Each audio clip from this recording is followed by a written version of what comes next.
Soy José Gabriel Condorcanqui, nacido en 1738 en Surimana, en el actual Perú.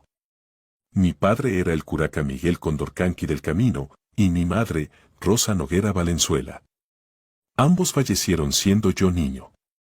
Aunque biológicamente era mestizo, tanto por parte materna como paterna, políticamente estaba adscrito a la nación indígena, de cuya élite rica y noble formaba parte. Estudié en Cusco, en el Colegio Jesuita San Francisco de Borja, destinado a caciques e indígenas nobles. Posteriormente estudié en la Universidad de San Marcos.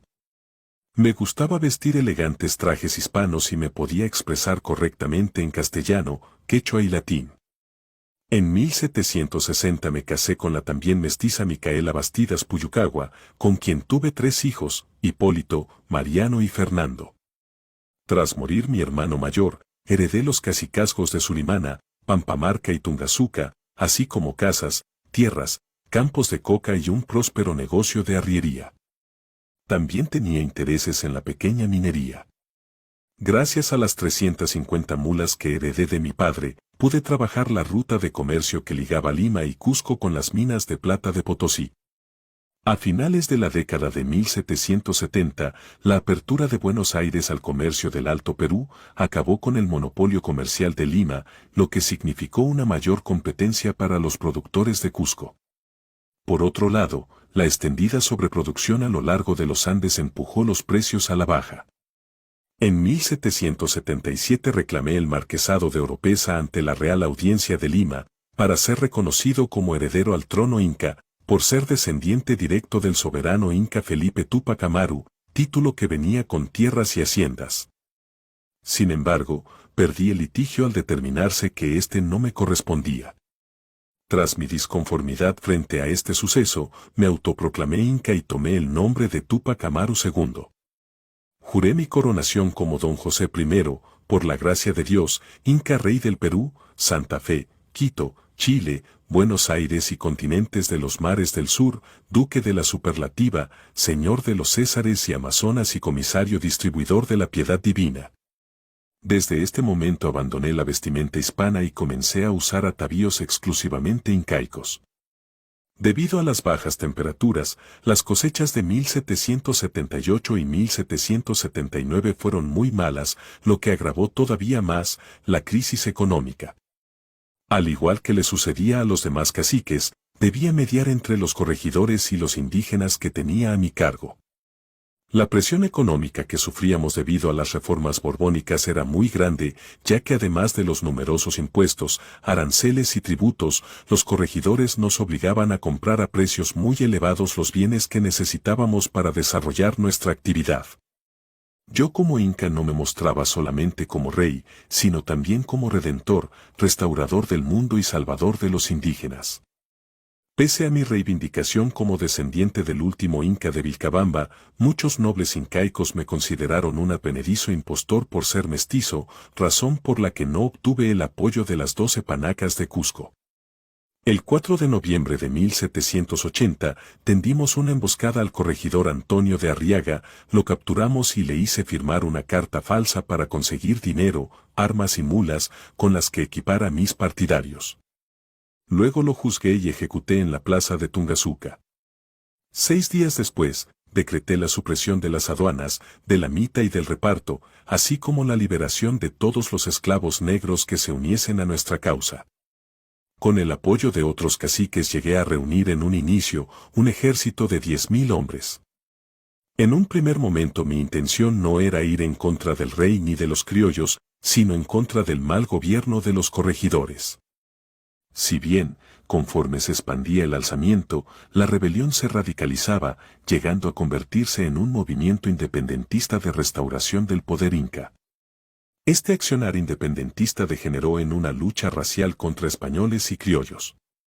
La rebelión se extendió de manera sumamente violenta, sin toma de prisioneros y con la práctica de asesinar a cualquier persona que hablase castellano o vistiese a la manera europea, incluso si estos eran indígenas.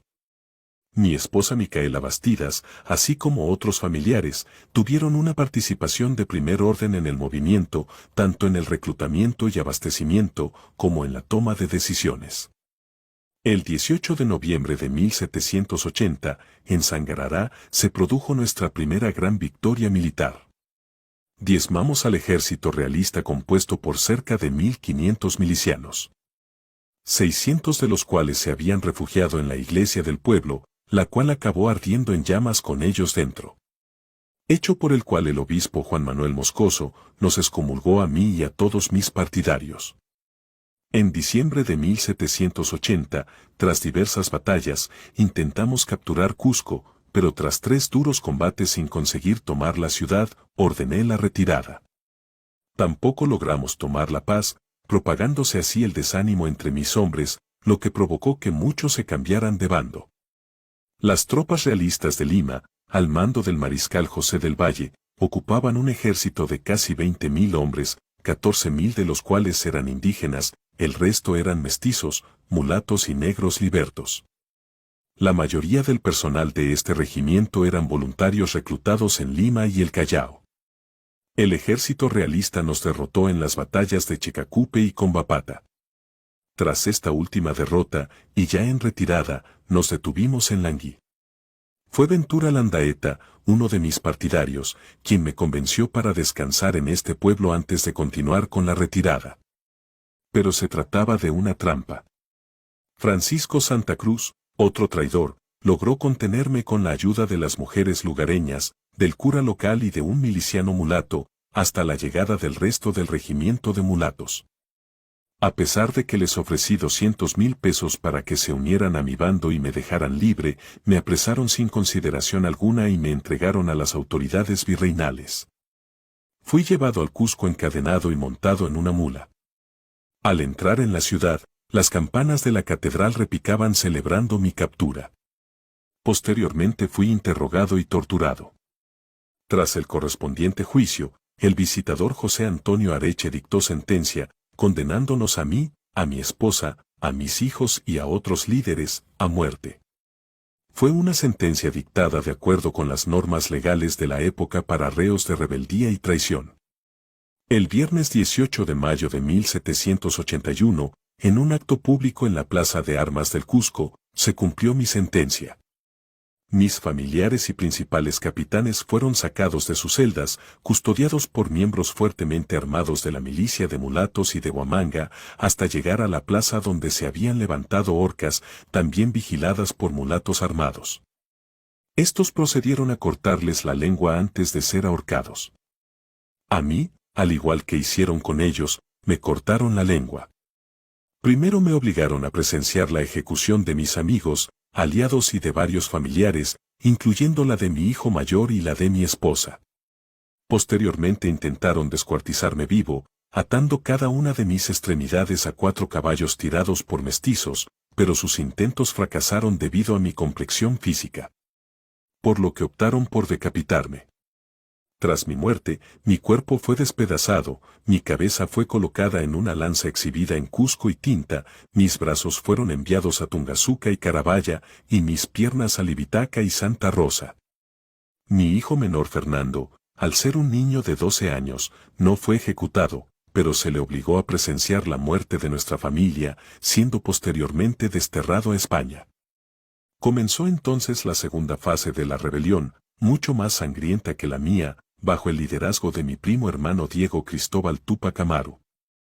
Se extendió hasta el norte de la actual Argentina y Chile, enlazando con la rebelión de Túpac Katari en el altiplano boliviano.